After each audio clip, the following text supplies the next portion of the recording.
किशन गंज के मशहूर बुजुर्ग आलिम दीन खनका अशरफिया नसीरिया के सज्जादा नशीन मुफ्ती जुल्फिकार अहमद अशरफी ने किशनगंज में लोकसभा के उम्मीदवार अख्तरुल ईमान की हिमायत की है।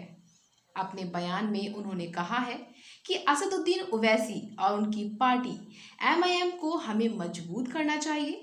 वो कई सालों से मुसलसल अक़लियतों, पसमादा तबका दस्तूर हिंद के तहफ़्फ़ुज़ के लिए आवाज़ उठा रहे हैं। मुल्क की सालमियत के लिए असदुद्दीन ओवैसी के हाथ को मजबूत करना वक्त की ज़रूरत है। मुफ्ती जुल्फिकार अहमद अशरफी अहले सुन्नत के नामवर आलिम दीन और नसीरिया फाउंडेशन के सेक्रेटरी हैं। तो आइए सुनते हैं कि उन्होंने असदुद्दीन ओवैसी के बारे में क्या कुछ कहा। देखिए, सियासत से तो यूँ हमारा कभी कोई वास्ता और ताल्लुक़ न रहा, लेकिन हमारा सियासी नुमाइंदा कौन हो और हमारे मसाइल की सही नुमाइंदगी कौन कर सकता है, इससे मुतल्लिक हर जिम्मेदार शहरी का एक मौक़िफ़ होना चाहिए। आज मुल्क के जो हालात हैं, इस पस मंज़र में अक़लियतों के मसाइल पर आवाज़ बुलंद और उन मसाइल के हल के लिए जद्दोजहद करने वाले नुमाइंदा को ऐवान पार्लियामान तक पहुंचाना ज़रूरी हो गया है।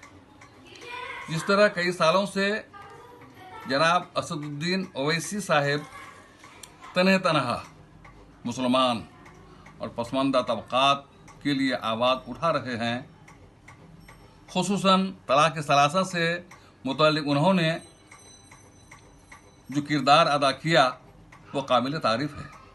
इसलिए उनकी आवाज़ को मज़ीद मजबूत करने की ज़रूरत है। किशनगंज हल्का की तरक्की के लिए भी यहाँ अख्तरुल ईमान साहब हमेशा कोशा रहे हैं और उन्हें मालूम है कि हमारे मसाइल क्या हैं। मिलत टाइम्स की वीडियोस देखने के लिए यहाँ क्लिक करके सब्सक्राइब करें और हाँ, बेल आइकन जरूर दबाएं। अगर फेसबुक पर देख रहे हैं तो पेज लाइक करें। ताज़ा तरीन खबरों और मज़ामीन के लिए विजिट करें हमारी वेबसाइट www.millettimes.com। हमारी ये वेबसाइट उर्दू, हिंदी, इंग्लिश तीनों लैंग्वेज में मौजूद है।